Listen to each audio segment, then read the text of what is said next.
Having talked about and thought about these issues, what are some more myths and facts about poverty in the United States, taking into account the negative attitudes and stereotypes that often surround poor people? The main point of our video has been to bust these myths.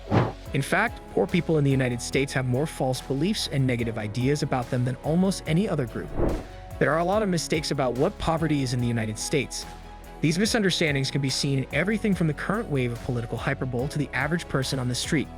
Some of these ideas are that not many people in the United States are poor, that those who are poor stay poor for long periods of time, that most poor people live in cities, that there is too much welfare help, and that being poor is ultimately due to not working hard enough.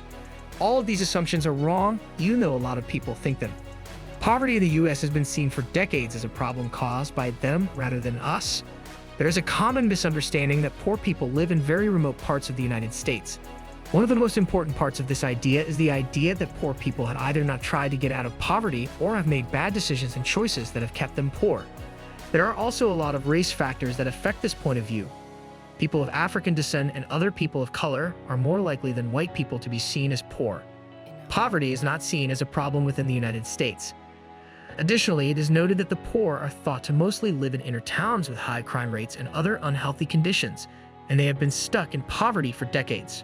So, would it surprise you to learn that 75% of Americans will live in or very close to poverty at least 1 year between the ages of 20 and 75?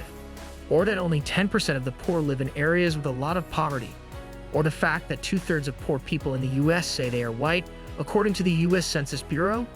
Which means that most people who live in poverty only stay that way for 1 or 2 years. None of these data support the myths about poverty. Instead, they show what poverty is really like. It has been found that poverty has very many effects on many people. It is likely that most people in the US will be poor at some point in their lives. This is because many unexpected events can and do happen during a person's lifetime, such as losing a job, a family breaking up, getting sick, or even a pandemic. There isn't much of a social safety net in this country to keep people from falling into poverty when things like these happen out of the blue. The United States of America spends a lot less on fighting poverty than most other developed countries. We have the highest rates of poverty and inequality among the group of countries that are thought to be wealthy because of this. People who are poor in the United States can be found on almost any street in any race or ethnic group and on all political and ideological spectrums. Because there are so many poor people in our society, especially kids, we all pay a very high price. This is really important for the kids.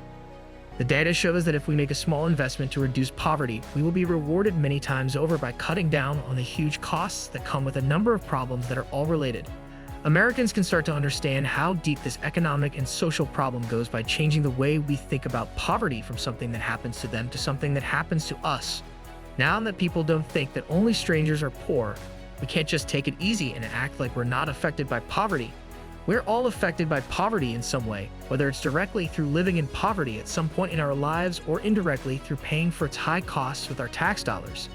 Everyone needs to be aware of this in order to encourage policymakers and regular people to fight poverty on their own. People can and should work to get rid of poverty. However, the first thing that needs to be done is to admit that the high rates of poverty in the United States hurt all of my fellow citizens.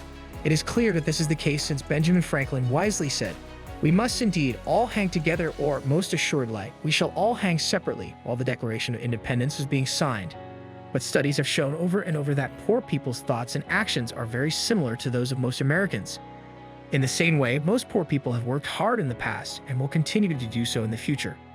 These are some of the most common myths and facts about poverty in the US that you should think about. Are there any other false beliefs or broad statements you can think of that have to do with the problem of poverty? Concerning the very touchy subject of welfare and people who get it, what do you think? Talk about these ideas with your group and see how much they are based on scientific proof.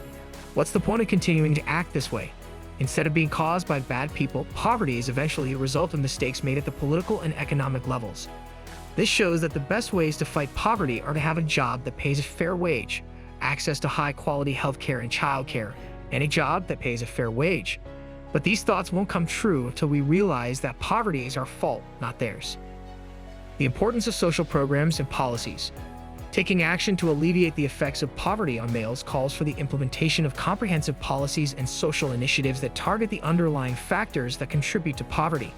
The negative consequences of poverty can be mitigated by the implementation of programs and initiatives such as job training programs, educational opportunities, provision of mental health services, and affordable housing.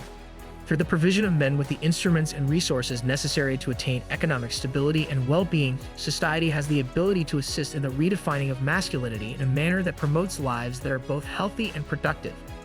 Interventions in public policy that are effective have the ability to break the cycle of poverty and enable men to realize their full potential. Concluding remarks. This is a complex subject that calls for a sophisticated understanding and an all-encompassing strategy. The growth of masculinity in the context of poverty is a multifaceted issue.